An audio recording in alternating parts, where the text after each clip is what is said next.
Sonshine Newsblast.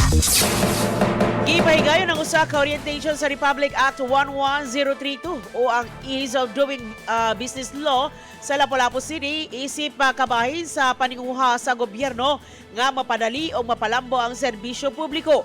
Bibisita ang mga opisyal gikan sa Anti-Red Tape Authority kon Arta og nakikita kang Mayor Cindy King Chan sa City Mayor's Office. Gipanguluhan ang delegasyon ni Candice Dayan Parena uban ni Clarissa A. Mata.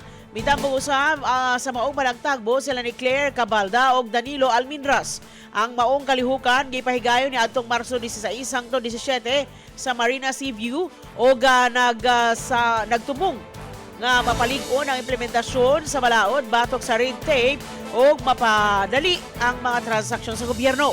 Suma sa Arta, ang maong orientation makatabang aron mas paspas ang serbisyo ug mapagaan ang proseso sa pagnegosyo sa syudad.